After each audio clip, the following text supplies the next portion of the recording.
안녕하십니까. 토요 법회를 시작하겠습니다. 오늘은 업의 과보에 대해서 말씀드리겠습니다. 이 과보를 빨리어로 윗박가라고 하는데 열매 과자입니다. 그래서 행위를 하면은 그에 따른 결과가 있다.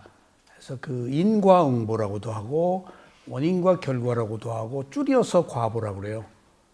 제가 옹달샘에 글을 쓰면은 과보라고 쓰고 한글 맞춤법에다가 그걸 한번 집어넣어 보면은 다 틀렸다고 나와요. 인과응보라고 나와요. 그러니까 그 원인과 결과, 인과응보, 과보, 또 다른 말로는 조건이라고도 해요. 근데 이 과보는 업이 있어서 결과로서 그림자처럼 생긴 것을 과보라고 그래요. 그래서 그 어떤 결실, 도덕적 행위에 대한 결과 또는 다르게 성숙한다라고 해서 이 과보를 한문으로는 이숙이라고 그래요. 다르게 성숙한다. 행위는 행위대로 있는데 행위에 대한 결과는 어떻게 나타날지 모르거든요. 그것을 이숙이라, 다르게 성숙한다. 다양하게 쓰이는 말이에요. 그래서 업은 의도가 있는 행위고 윗박과 과보는 그거에 대해서 반응한 결과다. 여기서 반응이라고도 해요. 근데 결과다. 그러니까 그냥 과보가 안 나타나면 반응을 안 한 거예요. 근데 우리는 대상을 보고 좋다 싫다 해버렸잖아요. 그럼 그게 업의 과보가 이미 생긴 거예요. 반응한 거예요. 결과가. 근데 있는 그대로 보는 사람들은 반응 안 했잖아요. 업의 과보가 안 생긴 거예요. 부처님처럼. 그 차이예요. 반응했느냐 안 했느냐가 결과를 만드느냐 만들지 않느냐. 그래서 우리가 무조건적으로 반응하거든요. 좋다 싫다. 느낌을 느끼면 바로 좋다 싫다라는 반응이 일어나는데 즉각 그 자리에서 사실은 과보가 일어나는 거예요. 그냥 내가 접촉했을 뿐인데 좋다 싫다 했으면 반응한 거 아니에요. 결과가 생긴 거예요. 그 이후에 좋다 싫다 한 것으로 인해서 내가 더 괴롭고 더 나빠지고 감각적 욕망에 빠지는 것은 과보가 증장돼 가는 일련의 과정들이에요. 그래서 모든 사물들이 그림자를 동반하듯이 모든 의지적 행위가 의도가 있는 행위, 의지, 의도가 같은 것이에요. 여기 이 역자는 의도라고 안 쓰고 의지라고 했네요. 계속 의지인데 제가 계속 의도라고 말하고 있어요. 의지가 틀린 이야기는 아닌데 우리가 의도로 말하고 있기 때문에 모든 의지적 행위는 필연적으로 그에 따른 결과를 수반하게 된다. 잠재적인 씨앗 같은 것이 업이고 업이다. 씨앗. 나무에서 나오는 열매가 그것의 결과다. 업이 좋거나 나쁨에 따라서 열매, 즉 결과도 좋거나 나쁠 수 있다. 그러니까 조건이다, 원인과 결과다란 말이 지금 사과가 하나에 얼마예요? 예? 저 사람 국가 맡기면 안 되겠네. 우리 여기 8,000원 좋은 사과는 여기 살림 좀 맡기려고 그랬더니 못 맡기겠어.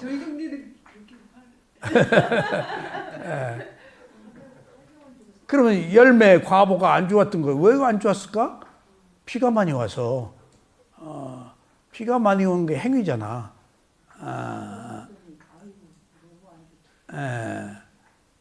그러니까 이제 그게 비조직적 질서야.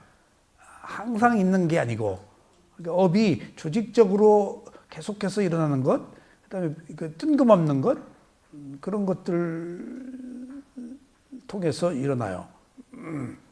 그래서 그 결과가 그러니까 장마 들었으니까 요즘에도 그렇게 날씨들이 기후들이 안 좋아요.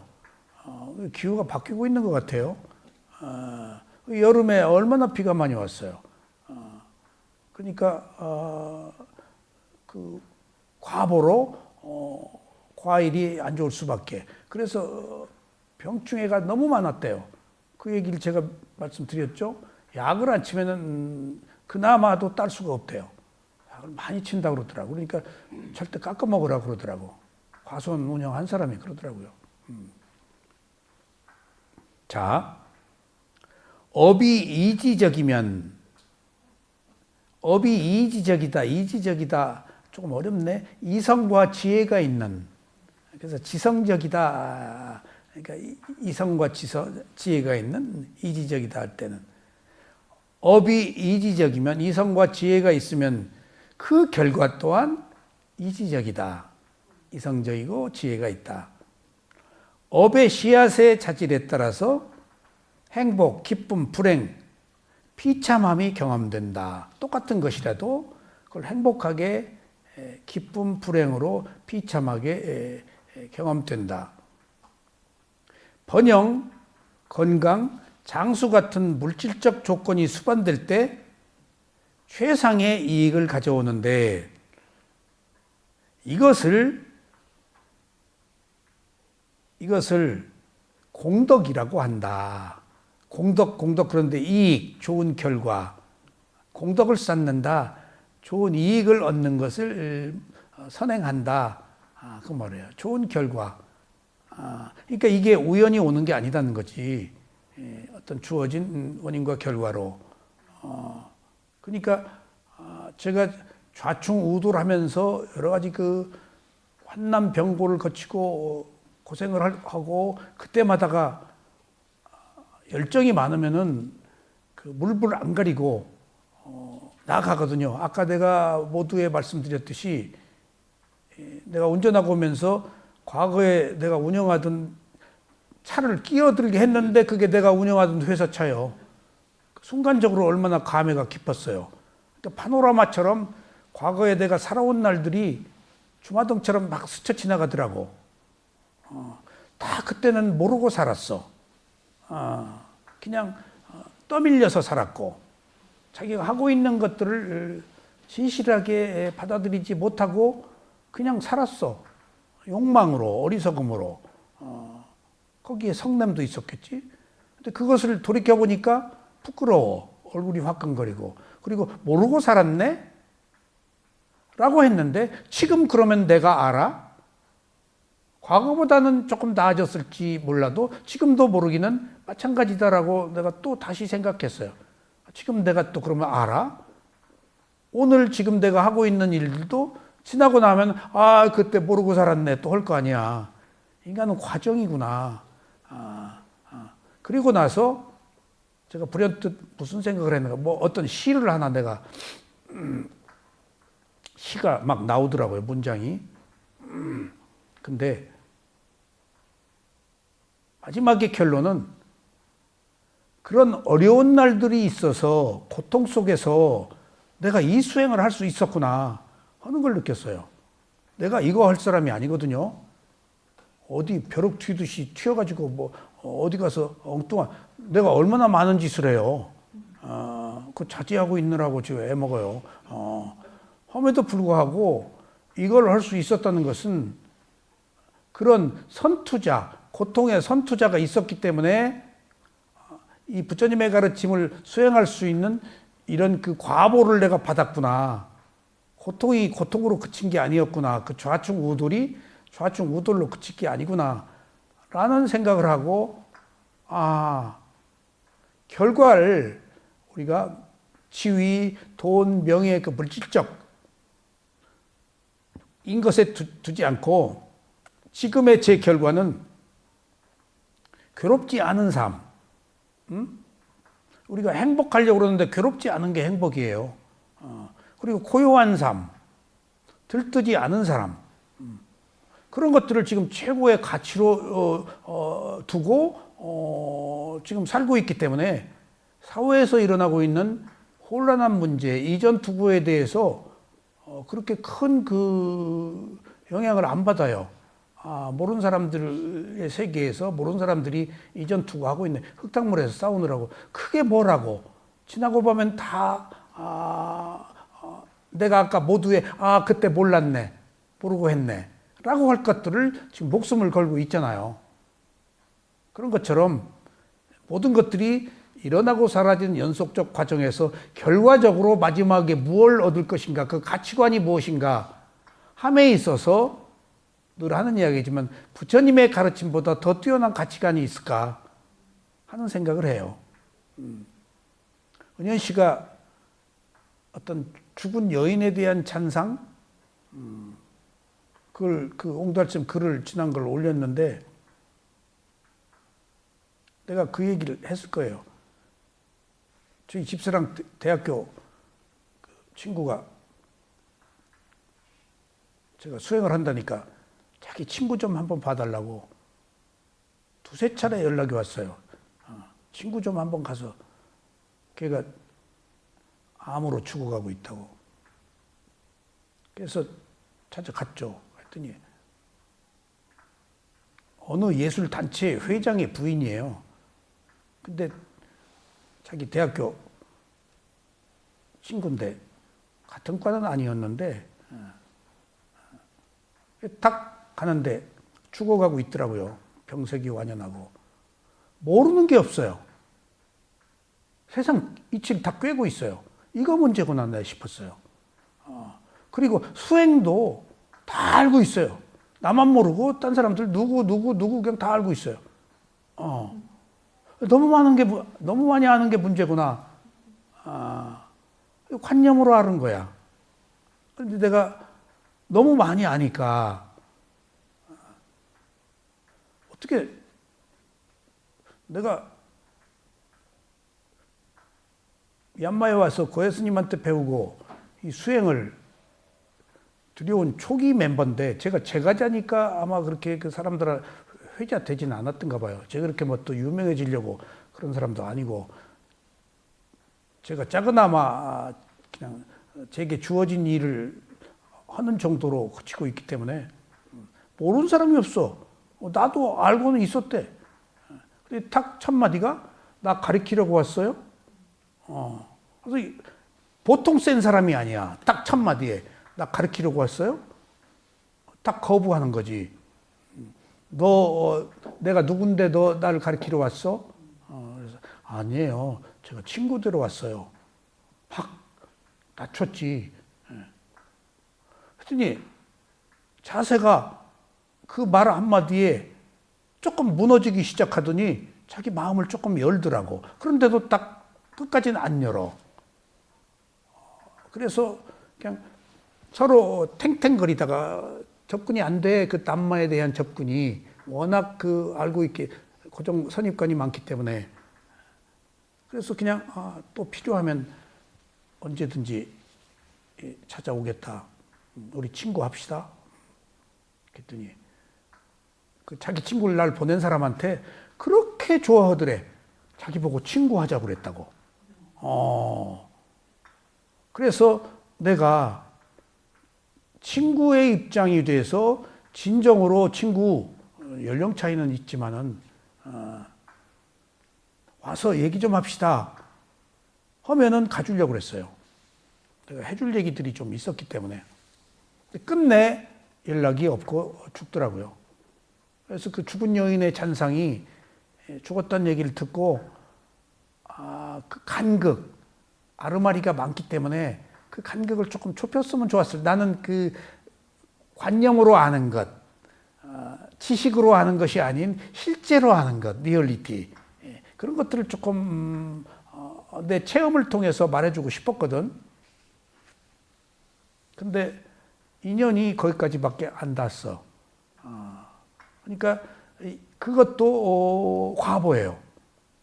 좋은 사람이 옆에 있어도 도움이 될 수도 있고 되지 않을 수도 있어. 그러니까 내가 이 수행을 하고 이제 죽기 전에 어떻게 알아차릴까에 대한 것들을 많이 얘기를 하는데 우리 장모님이 유황 걸려서 수술하고 약을 한 주먹씩 넣고도 내가 수행 알려주겠다고 그러더니 3번 거절하셔. 좀 기분이 나빴어, 장모님이. 딸 두고 내가 오래 수행하러 가 있으니까 우리 집에도 오시긴 오시는데 애들 보러 오지 왔다가 금방 가시고 하는 게 사회에 대한 선입관이 내가 어떻게 할 수 없는 일이지. 그래서 내가 저희 집사람 어머니가 저렇게 아플 때 통증을 알아차리는 방법이 있다. 그리고 그렇게 아프게 돌아가시지 말고 통증을 의외로 극복할 수도 있다. 약으로 이제 극복해서 나중에 심하면 몰핀도 맞아요.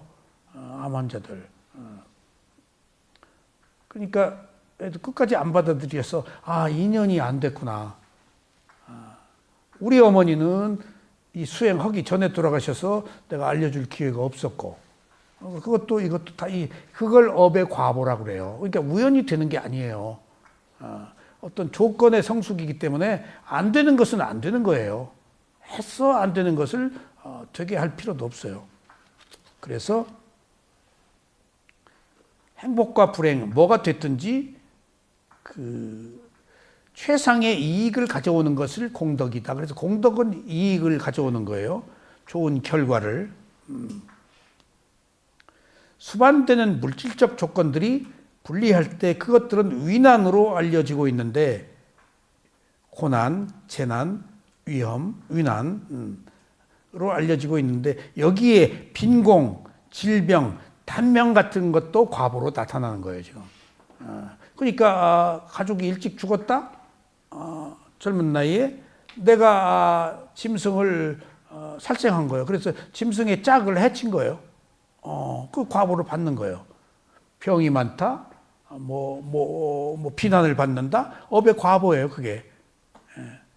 그게. 누가 필요 이상으로 비난을 받잖아요. 그거 업의 과보예요. 업의 과보예요. 그거 받아들여야 돼요. 그 모진 비난 속에서 의연하게 이겨낸 사람이 한 사람 있어요. 그냥 온 국민이, 온 언론이 비난을 받는데 그 사람이 자기 말로는 멸문지화를 당했다 그러는데, 그때 너무 잘나서 그 사람 비난한 면도 없지 않아 있거든요. 너무 공격적이고 너무 바른 얘기하고 너무 잘생기고 또 사회적 신분 지위가 있고 그러니까 그것 자체로서도 그리고 옳은 얘기하니까 계속 뭘 지적했잖아요. 그리고 온갖 몰매를 맞았잖아요. 근데 업의 과보예요, 그게. 근데 몰매를 맞았기 때문에 그 사람이 무덤에서 살아났는 것 같아. 몰매를 맞았기 때문에, 두드렸기 때문에 사람들이 이제 동정으로 돌아선 것 같아. 그 몰매 안 맞았으면은 그 사람 못 일어나. 그걸 의연하게 견딘 그 인고의 그 노력이 지금의 그 사람이 있었던 것 같아. 난 그렇게 봐요. 그러니까 어떤 그 위난, 여기 위난이 왔을 때 인내해야 되거든. 똑똑한 사람은 인내를 못해요. 튀잖아요. 법조계 인사들이 인내를 못해요. 그러니까 변호사잖아요. 나오면 먹고 살 게 있잖아요. 그러니까 다 자리 옮기고 입안하고 한 사람들은 다 법조인들이야. 똑똑하니까. 그런 그 소위 그 과보를 기꺼이 받아들일 수 있는 인내, 그런 것들이 부족한 것 같아, 이 시대에. 그러니까 그 업의 과보로 치고 들어온 것은 내가 견뎌야 될 거다, 받아야 될 거다 하고 기꺼이 받아들이면은 때가 더 좋은 때가 온다고요. 스스로도 이미 고통을 겪어봤잖아요. 그럼 새로운 세계가 눈이 뜨여요. 정말이에요. 우리 수행하시는 분들 중에서도 어떤 사회적으로 비난받는 일을 나도 모르게 할 수도 있단 말이에요, 업으로. 근데 나는 그걸 나쁘게 안 보고 저분 기회네. 천당에서 지옥으로 내려온 거 아니야. 그 신분을 유지하고 다 우러르는데 느닷없이 손가락질하고 배척하면 완전히 새로운 세계 아니야. 이거 기회라니까. 업의 과보를 얼마나 어떻게 받아들이느냐가. 새로운 세계를 보잖아. 제가 이 얘기를 왜 하는가 하면은 제가 사업하고 뭐하고 이렇게 굴절들이 있었다고요. 굴절들이 있을 때마다 새로운 세계들을 봤어요. 거기 저는 일어났어요. 새로운 세계를 봤어요. 그 새로운 세계들을 안 쓰러지고 본 결과가 이 새로운 세계로 온 거예요, 지금. 그러니까 뭔가 내가 고통을 겪을 때마다 고통에 빠지지 않고 한때 고통 겪으면 술도 먹고 막 방황하죠. 그러다가도 정신 차리고 보면은 딱, 이게 아니네? 진실이 보여. 내 허상이 보이고.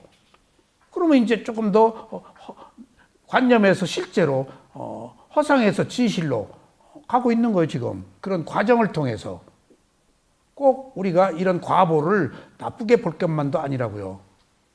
그러니까 나한테 왔으면은 감당해야 돼요.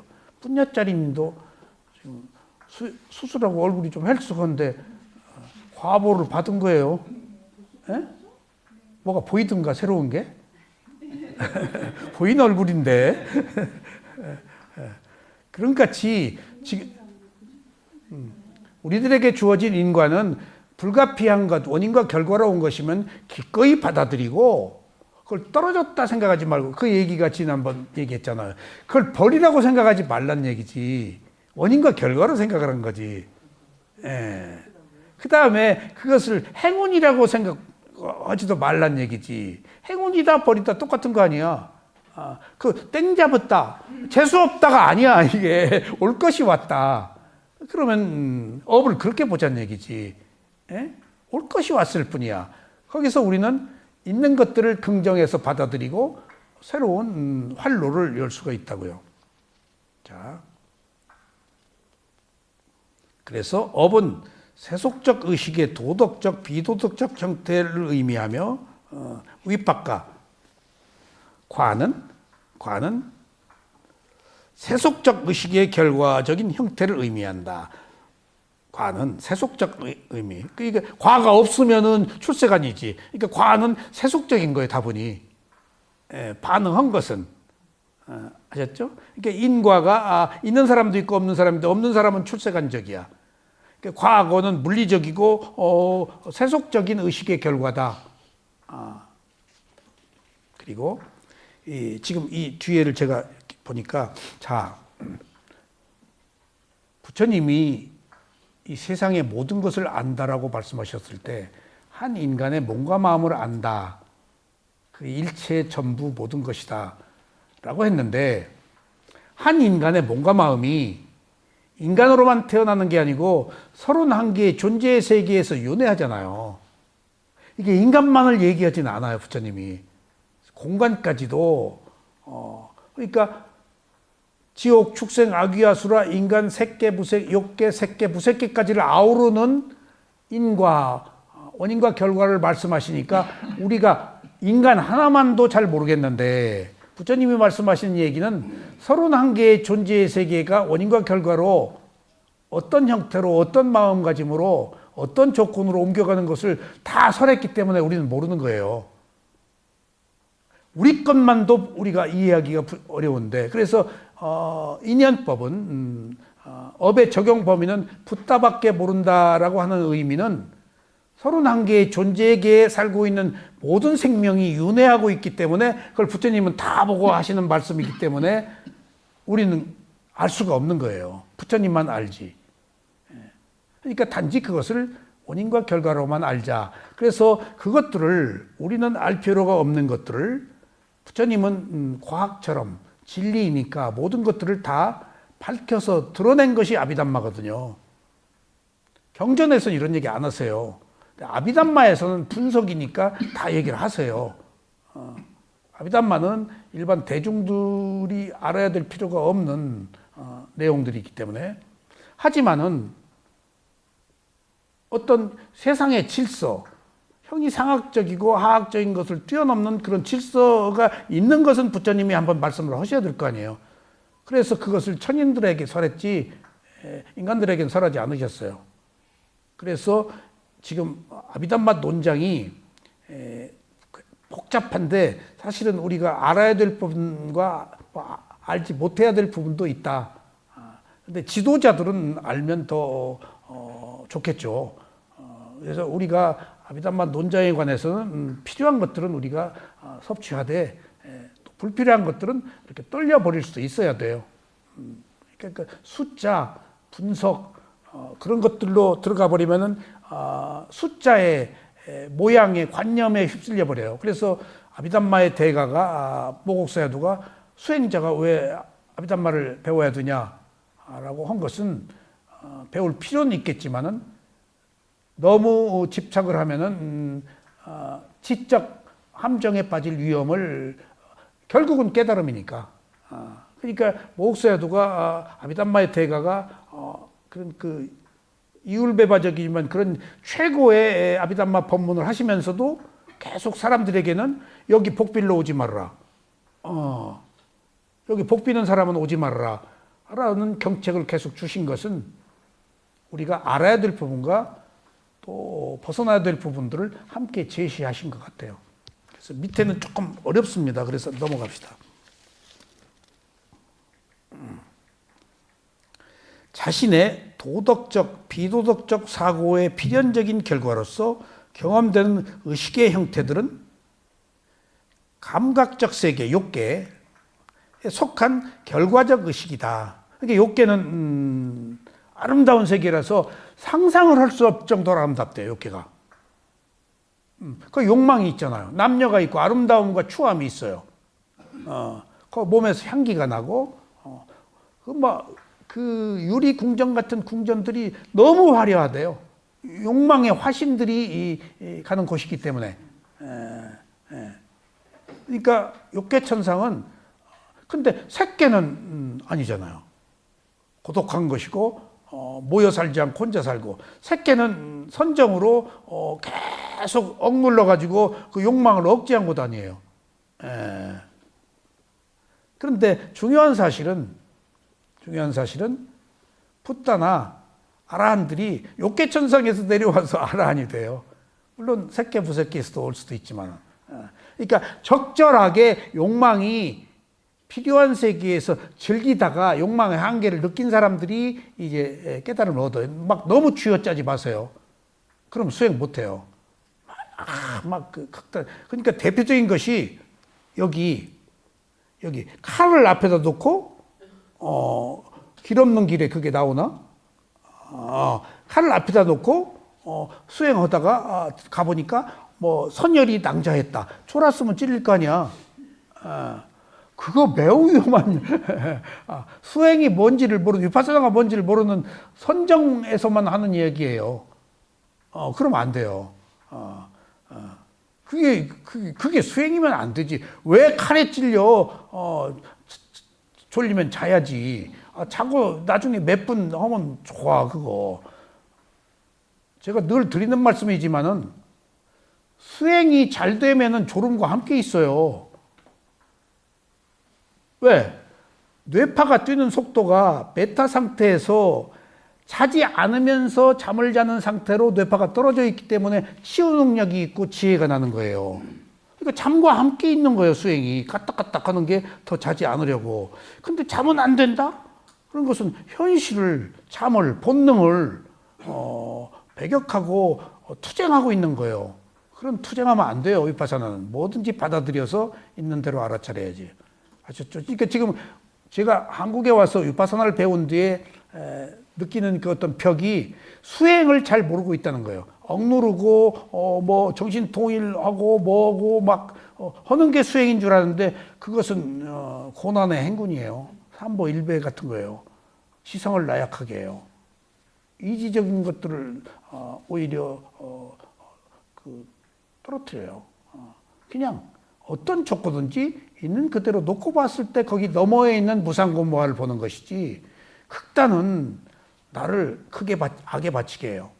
그러니까 이 세상이 갈수록 더 극단적이 되는 이유는 극단이 또 나오니까. 그래서 이 과보가 어떤 큰 전쟁이다, 고통이다라는 결과로 한 번씩 필터링 되는 거예요, 지금. 그 극단이 전쟁이잖아요. 2차 대전 일어나고 나서도 지금 이제 잊어버리고 또 지금 그런 조짐들이 보이고 있잖아요. 그 땅 뺏기 아니에요. 그 넓은 땅 두고 그게 이제 뭔가 그 고통, 인간이 가야 될 그 고통을 잊어버리고 있는 거예요, 지금.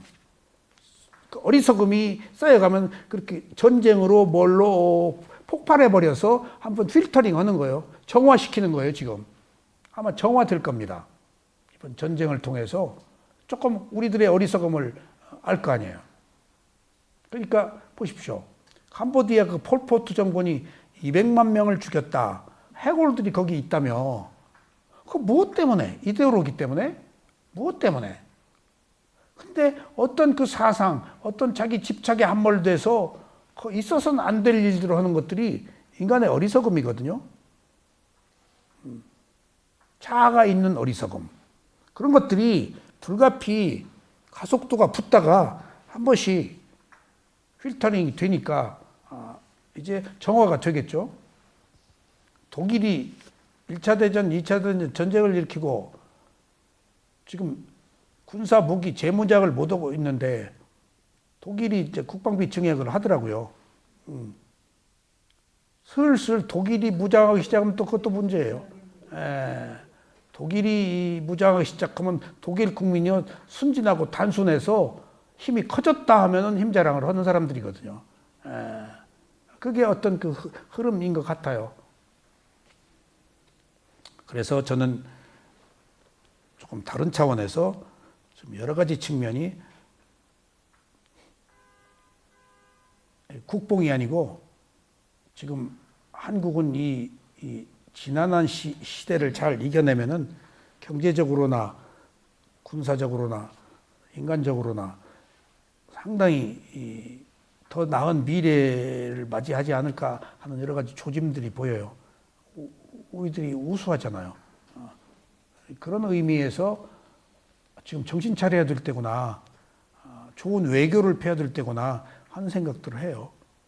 자,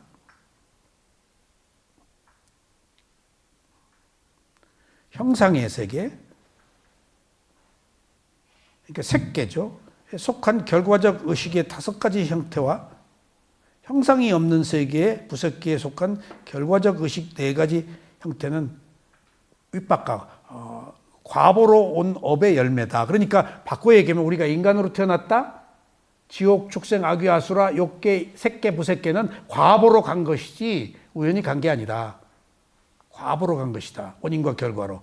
자기 어떤 칼라, 자기 업의 어떤 성향, 업의 빛, 업의 조건들에 따라서 휩쓸리듯 가는 거예요.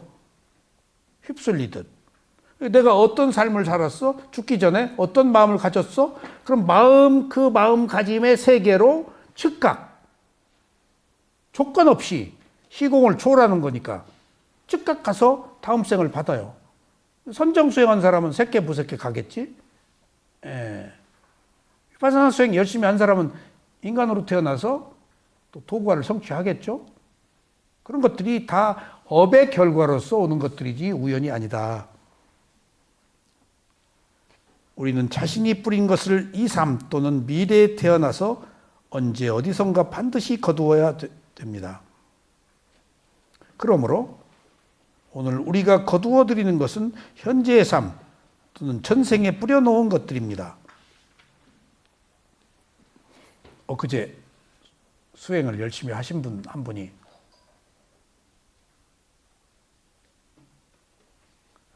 저하고 몇 시간 얘기를 하면서 부처님 어디 가셨어요? 부처님 어디 가셨어요? 부처님 어디 가지 않았다. 왜 어디 가지 않았어요? 원인이 없어서 결과가 없다. 그렇게 보지 않으면 어디 갔다 안 갔다라는 것은 자아, 아트만. 그게 있다는 것을 전제로, 자아가 있다는 것 전제로 갔다. 어디서 오고 어디로 갔다 그런 거 없다. 원인이 있어서 생기고 원인이 없으면 부증불감이 아니고 그냥 조건이 없어져 버려서 태어날 원인이 사라진 것뿐이지 어디로 갔다 안 갔다라는 장소 그것들을 그렇게 생각하지 마라. 이해가 안 돼. 그래서 자 성냥불을 켰다. 성냥불을 켰다. 성냥불이 어디서 왔냐? 원인과 결과, 인과응보, 성냥 불을 켠 행위에 따라서 불이라는 결과가 왔잖아. 조건, 원인이 와서 불이라는 결과가. 성냥 고라고 그 마찰에 의해서 불이 켜지잖아. 그 불이 탁 꺼졌어. 불이 어디로 갔어? 결과가 사라졌을 뿐이야. 모든 생명은 태어날 어떤 원인, 조건에 의해서 태어나고, 그리고 태어날 조건이 사라지면 태어나지 않는 것일 뿐이지 어디 있다 없다라는 것은 없다. 있다 없다라는 것은 기존에 우리가 인식체계가 가지고 있는 선입관이에요. 원인과 결과밖에 없다. 원인이 있어 생긴 결과. 원인이 없으면 부처님이 어디 계시고 안 계시고 없다. 그걸 말씀했잖아요. 부처님이. 나를 보려면은 내 가르침을 보면 나를 보는 것이라고. 그 얘기가 의미하는 게 가르침이라는 것이 지금 있나요? 있죠. 근데 가르침이 인격인가요? 아니잖아요. 인격이 아니잖아요. 진리일 뿐이지. 그것을 지니고 있는 인격이 있나요? 없어요. 그냥 허공에 떠 있는 진리예요. 이모님, 이 세상이 어떤 질서 속에서 살고 있는데 우리는 지금 어느 행성에 살고 있어요? 지구.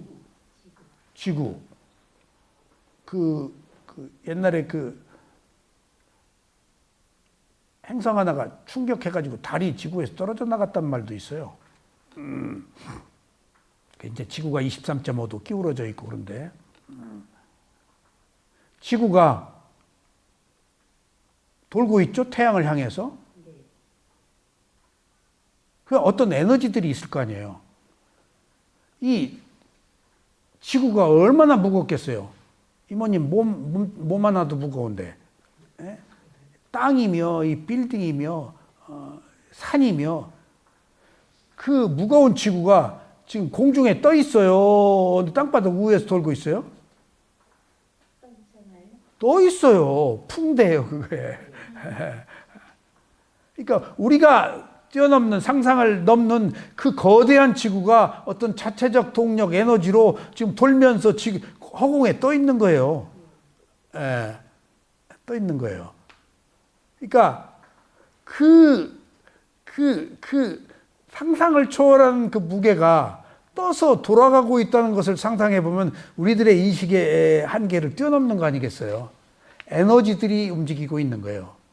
예. 그러니까 생명이 지구가 공중에 떠서 돌고 있다는 것을 우리가 상상할 수가 없듯이 우리는 나라는 자아가, 개체가, 주인공이 나고 죽는 것으로 알아왔기 때문에 내가 어디서 오고 어디로 간지 알지 진리로 보면은 조건에 의해서 일어났다가 조건이 없으면 사라져버린 것이라는 거예요, 지금. 그러니까 아까 앞에서 얘기했죠? 과, 인과, 윗박과. 과보가 없으면 출세간이고 과보가 있으면 세간이다고. 부처님은 과보가 없어 업을 안 만들기 때문에 좋다 싫다 안 해. 좋고 말고 싫고 말아. 받을 게 없어. 그러니까 안 태어나는 거예요, 출세간. 그러면 안 태어나면 그 사람이 어디로 갔어? 어디로 갔어? 허공으로? 가고 오고 한 것이 아니고 조건이 사라졌을 뿐이다라는 새로운 인식 체계를 갖자는 거예요, 지금 우리는. 있다라는 나는 존재한다, 나는 생각한다, 고로 난 존재한다, 그런 있단, being, 있다는 어떤 존재적 개념에서 유물론적으로 뭐 존재로 보지 말고 원인과 결과로 보는 것이 새로운 인식의 시작이다 이거예요. 조건을 만들지 않으면은 결과가 없으니까. 예? 근데 한 계야가 있으면은 없어질 수가 없잖아요. 어디로 가야지. 근데 갈 곳이 없다는 거예요. 그래서 이게 불교가 우리들의 기본적인 인식 체계를 뛰어넘는 것이 우리들의 상상을 뛰어넘는 진리이기 때문에 그래요. 자, 상유타 니카야에는 다음과 같이 쓰여 있습니다. 뿌려진 씨앗에 의해서 열매를 거두어 드린다. 선한 일을 한 자는 선한 것을 거두어 드리고 악한 일을 한 자는 악한 것을 거두어 들인다. 씨앗은 뿌린 대로 자란다. 그때는 자신이 뿌린 것으로부터 그 열매를 거둘 것이다. 그러니까 업의 결과가 있단 말이에요. 근데 업의 결과 한번 놓고 봅시다. 씨앗이 땅에 떨어져서 결과로서 싹을 틔우는 것이 과보잖아요. 근데 씨앗이 땅에 떨어진다고 다 돼? 그 씨앗이 길가에 떨어져. 그럼 새가 주워 먹어. 그 씨앗이 바위 위에 떨어져. 그러면 뿌리를 내릴 수가 없어. 그 씨앗이 습도가 있고 열이 있고 발화할 수 있는 조건이 성숙돼야지 발화되잖아요. 모든 행위들이 다 결과로 나타나는 것은 아니에요. 나타날 만한 조건이 성숙되어야 나타나요. 전부 업은 아니에요. 과보는 아니에요. 업이 과보로 성숙될 조건이 있어야 과보다고요. 근데 중요한 사실은 행위를 했어? 그럼 결과가 오도록 돼 있어?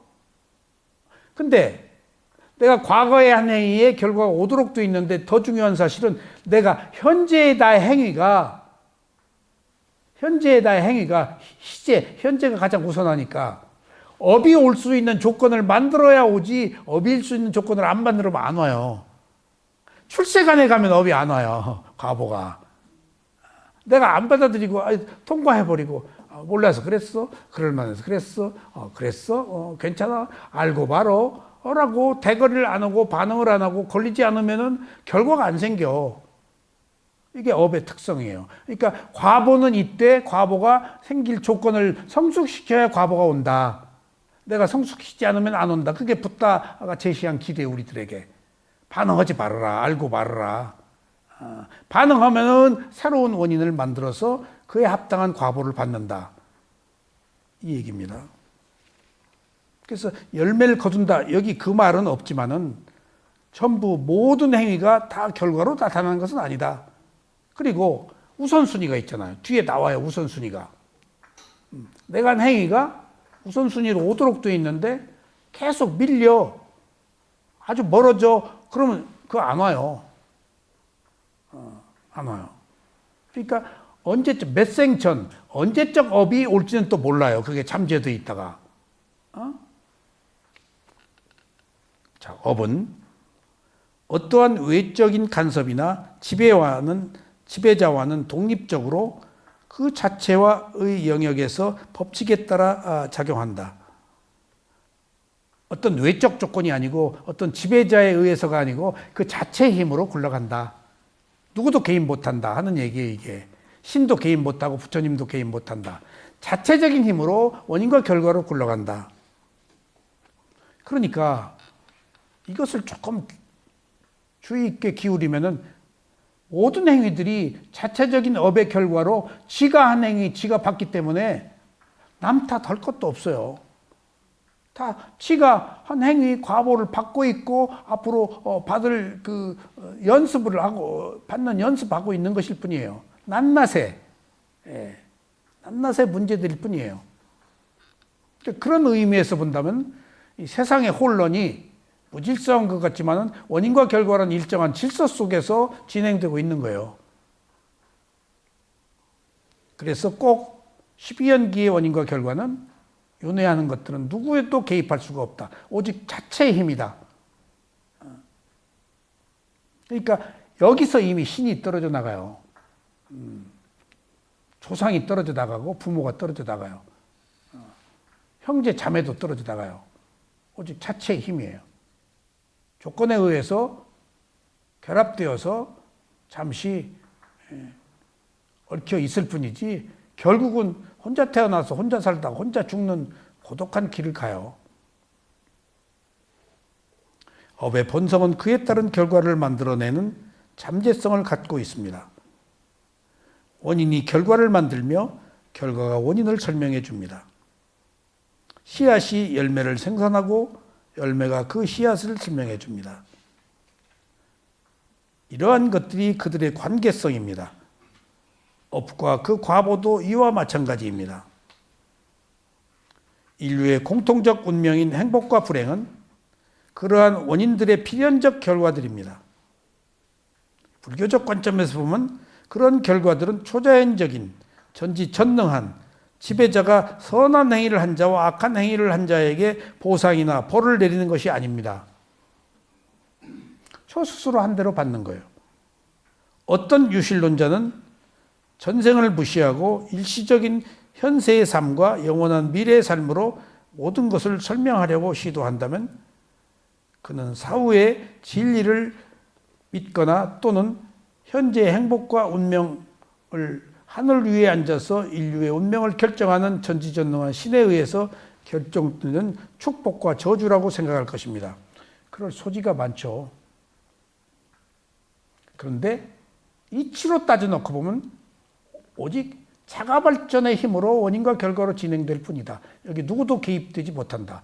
하는 것들이 그래서 깨달음이 있는 거예요. 그렇지 않고 어떤 누구에 의해서 창조되고 운이 되어 나간다면 깨달음이 없어요. 그런데 불교는 깨달음이잖아요. 그런 인습적인 질서, 관념적 질서를 벗어나면은 호련히 내가 괴로움으로부터 벗어날 수 있잖아요. 그러니까 이렇게 인식하고 아는 것이 공덕이라는 거예요, 지금.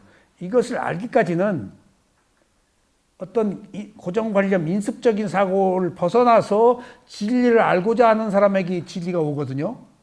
그러니까 이렇게 진리를 알고자 하고 진리를 얻는 자는 공덕이 필요하다는 거예요. 선한 공덕. 그래서 그 과보로 이익을 얻는다는 거예요. 저절로 오진 않습니다. 독단적으로 창조된 영원한 영혼을 특히 부정하는 불교는 자연적인 법칙과 정의, 즉 전능한 신 또는 자비로운 부처님에 의해서 중지될 수도 있는 진리를 믿습니다. 이러한 자연적 법칙에 따르면 인간의 지식 능력이 그것을 발견하거나 못하거나 간에 행위는 행위자에게 그 자체의 보상과 벌을 가져옵니다. 어떤 이들은 다음과 같이 말하면서 불교를 흠잡는 이들도 있습니다. 그래서 단호 스님이 그 법화경, 화엄경 강의를 하시고 가끔씩 그 하시는 말씀이 감히 누가 그런 비교를 이 시대에 못 하거든요. 기독교는 유치원 수준이다. 불교는 대학원 수준이다. 내가 이 수행을 하고 탄호 스님 말씀이 틀렸다. 대학원 수준이 아니고 박사 수준이라고 그래요. 대학원으로 한정했어. 위파사나를 몰라서 지금 해탈을 몰라서 대학원이라고 그랬어. 박사가 돼야 완성 아니야. 그러니까 탄호 스님이 왜 대학원 수준이라고 그래요? 좀 더 높이시지. 겸손하셔서 그랬나? 근데 그런 것들이 근본적으로 구조적으로 한 인간의 존재가 있다, 존재가 없다라고 보는 인식의 차이가 해볼 수 없는 거예요. 그 간극은. 유치원생하고 학문적 입장에서도 철학적 입장에서도. 그래서 그런 신을 믿는 종교는 맹목적이잖아요. 창의력이 없어요. 자기 개발이 없고 귀해야 돼. 그러니까 이게 독단이 될 위험이 있어요. 그래서 오히려 잘못 빠지면은 눈이 두 눈이 아니고 눈 하나가 멀 수도 있어요. 그래서 사회적 여러 가지 병폐로 드러나고 있잖아요. 인류 역사의 종교가. 근데 불교는 인류 역사에 그런 해악을 끼치진 않잖아요. 아니 인간의 해탈의 자유, 깨달음이니까.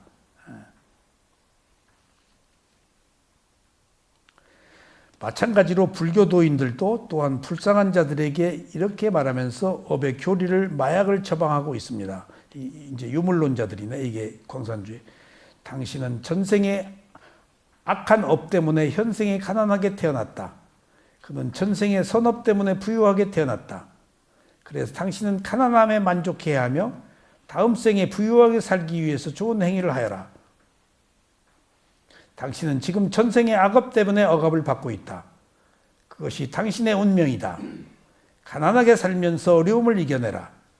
지금 선업을 쌓아라. 그러면 당신은 죽은 다음에 다시 태어날 때 분명히 더 낫고 더 행복한 삶을 살게 되시다. 그럴듯한 얘기인데 전혀 아니라는 거예요. 이게 누가 하는 얘기인 줄 아세요? 예? 독재가들이 하는 얘기예요. 히틀러나 독재가들이 하는 얘기예요. 권력자들이 하는 얘기예요. 예? 우매한 종교 지도자들이 하는 얘기예요. 너 받을 거 받았어. 너 지금 열심히 해. 그래서 다음 생 받아. 왜 다음 생으로 가지? 이 자리, 이 순간에서 그것은 과거야. 알아차리면 끝나. 그거 나 아니야. 거기 나도 없어. 근데 구조적으로 나라고 형벌, 낙인을 딱 찍어버렸잖아. 너는 죄인이야. 그러니까 당해야 돼. 그러니까 언뜻 보면은 이 말이 업의 과보로 옳은 것 같은데 전혀 업이란 게 그런 의미야. 개선하라는 게 업의 뜻이야. 받을 거 어쩔 수 없이 받았어. 그것은 수용하고 지금 그것은 과거의 일이니까 형성된 업에 의한 과보니까 지금 내가 새로 생성하라는 거야. 만들어라. 그래서 제가 자주 말씀드리지만은 땡땡지 베리가 미래는 뭐 하는 거라고 그랬지? 만들어가는 거다. 그게 업의 생성이야. 미래를 예언한 사람들이 있어요. 왜 다 안 맞아? 안 맞는 게 미래 예언이에요. 맞으면 안 돼. 고쳐나가라고 하는 거야, 지금. 그리고 그럴 다변적인 가능성을 제시한 것이 꼭 그렇게 될 수는 없어. 그러면 이 세상이 깨달음도 없고 그 조직적인 질서와 조직적인 않은 질서도 있잖아. 뜬금없이 뛰어들어온 거 어떡할 거야. 그런 것들이 혼재해서 살고 있잖아. 그걸 전체 아우르고 본다면은 질서와 비질서 속에서 어떤 업의 형태들이 드러나고 있다고. 그러니까 모르는 거야. 뜬금없이. 그것까지 다 예측할 수는 없는 거야. 단지 만들어가면 되는 거야. 업이라는 게 꼭 그렇게. 지금 이게 내가 어디서 누구 철학 강의를 들었는데 그 사람한테 들은 얘기예요. 이거 독재가들이 이런다는 거예요. 너 받아야 돼. 그러니까 종교 지도자들이 숙명적으로 또 정치인들이 숙명적인 의식을 고취시키는 거예요. 그러니까 그 가장 이념 중에서 가장 위험한 이념이 내셔널리즘, 민족주의라는 거예요. 민족주의는 흥분해버려 바로. 목숨 걸어, 성전, 감히 가재, 천황을 위해서 그게 얼마나 어리석어. 어떤 그 한 인간의 존귀한 생명의 어떤 자의적 그 창의성을 개발하지 않고 뭘 위해서 숙명적으로 부여된 삶, 그거 업 아니다는 거예요. 그건 우매한 것이지. 그러니까 지금 그 독재가들이나 권력자들이나 통치자들은 그런 걸 이용한다는 거예요. 그게 독재가들의 전형이라니까. 받으라는 거예요. 시에 받으라는 거예요. 에? 그런 것들이 내가 지금 부자고 지금 내가 할 일이 많은데 여러분들을 위해서 내가 여기 나왔다는 거예요. 지금 나 좀 밀어달라는 거예요. 내가 할 일도 많고 지금 아는 것도 많고 한데 지금 내가 이거 안 해도 되는데 여러분들을 위해서 내가 여기 나왔다는 거 지금 한 표 달라고. 이게 똑같은 거예요. 이게 지금 힘이 있는 자가 시혜를 베푸는 것들이 지금 정해져 있다. 너 꼼짝 말고 봉사해라. 이게 어느 의미로는 북한과 같네. 왜냐하면 북한은 군인 8년, 10년 하잖아요. 그러면 최소의 밥을 주고 노력, 봉사 다 땅 파고 뭐고 군인들이 연습하는 게 아니고 그 무슨 갱생 땅 파고 댐 맞고 뭐고 하는 국가 그 기간 산업에 노동에 봉사하고 있잖아요. 땡겨 한 푼 안 주고 8년 동안이라는 인권을, 그게 권력자의 횡포 아니에요? 한 인간성의 자율성을 침해하고 세계적으로 놓고 보자고요. 그런 것들이 한 국가를 운영함에 있어서 종교를 그 지도함에 있어서 다 이런 독단적 현상이 나타나는 것을 도구마라고 그래요. 독단적 교리라고 그래요. 근데 그 키치는 찬란해요. 정의고 도덕이고 사회예요. 근데 민족주의. 예. 근데 내용은 실제 오히려 한 인간의 창의성을 거꾸로 돌리는 나쁜 그 행위들입니다. 너무 철학적으로 나갔나? 그러니까 지금 문제는 좋다고 하는 것들이 이렇게 변질될 위험이 늘 어디에나 있다. 좋다고 하는 것을 우리는 주의해야 돼요. 이것이 좋아? 이것이 해야 돼? 이것이 아니면 안 돼라고 하는 것들이 그것 자체가 문제가 있는 것이죠. 그것이 아닐 수도 있어야 돼요. 응? 이모님, 선택할 수도 있고 안 할 수도 있는 창의성이 있어야 돼요. 에? 꼭 해야 돼. 이것은 벌써 독단적인 거예요. 에. 그래서 어느 의미로 우리는 민족주의를 하지만 전쟁은 민족주의 때문에 일어나요. 민족주의가 아니면은 전쟁터에 안 나가거든요. 그걸 고취시킨다고요. 에? 흥분시키고. 그럴 것 같아요? 네.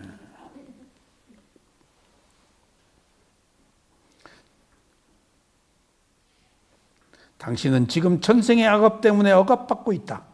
그것은 당신의 운명이다. 가난하게 살면서 어려움을 이겨내라. 지금 선업을 쌓아라. 그러면 당신은 죽은 다음에 다시 태어날 것이다. 태어날 때 분명히 더 낫고 더 행복한 삶을 될 것이다. 이거 순전히 공갈이라는 거예요. 그럴듯한 운명, 인과 업 아니다는 거예요, 이거. 멍해를 씌우는 거예요, 이게. 업에 대한 불교의 교리는 이러한 결정론, 운명론, 숙명론적인 견해를 가르치지 않습니다. anytime, always, 언제든지 알아차린 순간 우리는 화를 털어버릴 수가 있어. 그건 나도 아니야. 몰랐을 때 했던 일들이야. 아셨죠? 그래서 무명이 그 순간 지혜로 바뀌어. 또한 이것은 사후의 진리를 옹호하지도 않습니다. 죽어서 좋은 데 태어나고 어쩌고 그거 의미 없어요. 이기적인 동기를 조금도 갖지 않는 자비스러운 부처님께서는 사후에 환상적인 행보를 약속하면서 부자를 보호하고 가난한 자를 위로하기 위해 이러한 업의 법칙을 가르치지 않았습니다.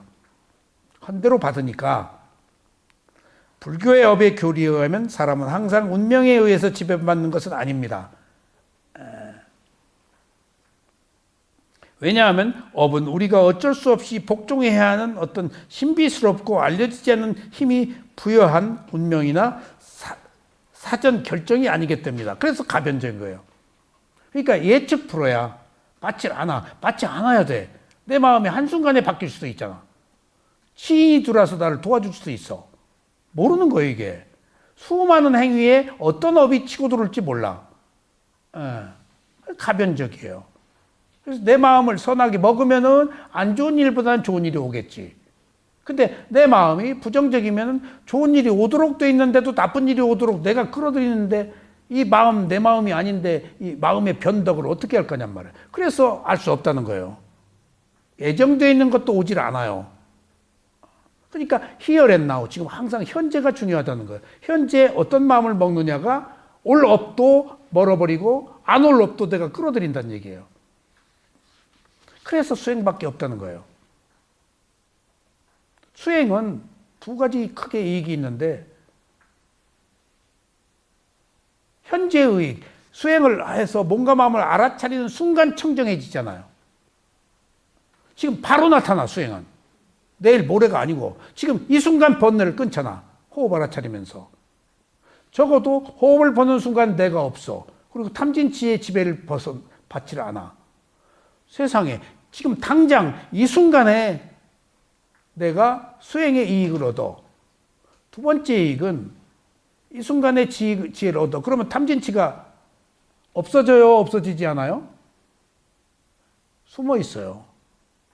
알아차린 순간. 억누르는 거예요. 뭐가 억눌러? 집중이 억눌러요. 집중이. 그럼 집중이 억눌러서 알아차림에 의해서 고요해지잖아요. 그러면 집중이 되잖아요. 그러니까 먼저 현재의 이익, 수행을 하는 순간 당장 몸과 마음을 알아서 탐진치가 못 붙고 난 청정해져. 그 청정이 열반의 마음이야. 이미 터치를 한 거예요. 열반을. 청정이 있는 그대로 보는 것이 그 열반의 마음이거든요. 그 그 완성된 열반의 마음을 지금 작은 한 초기 단계의 열반의 마음을 지금 체험하고 이거 키우는 거예요, 이제. 그래서 이제 알아차려서 이제 청정에서 고요해져. 고요해지면 두 번째, 통찰 지혜의 이익이 있다. 무상고무화를 얻는 것이 최고의 이익이다. 거기 내가 없기 때문에. 그때 비로소 인간은 지고의 행복, 완전한 행복을 얻을 수 있다. 그 외에는 행복이 아니고 괴로움이다. 하는 것들이 지금 여기서 제시하고 있는 것들은 그런 외부적 조건, 어떤 초월적 존재, 그게 아니고 네 몸과 마음을 알아차려서 현재에도 이익을 얻고 그 이익이 연장되어서 무상고무와 통찰, 지혜를 얻는 최종적 이익을 얻어라. 그것이 부처님이 제시하고 있는 가르침입니다.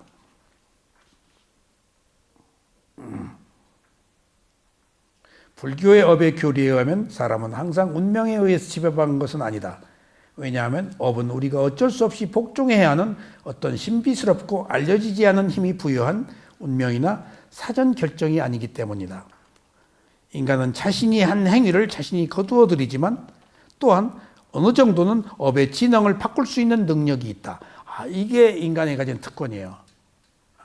그러니까 너무 힘들어하지 마요. 바꿀 수 있어, 물줄기를. 내가 알아차려서 그런 애라고 해버리면 그 순간 내가 안 걸리면 바꾸는 거예요. 물론 얼마나 많이 그것을 바꾸는지는 자기 자신에게 달려있다. 오늘 여기까지 말씀드리겠습니다.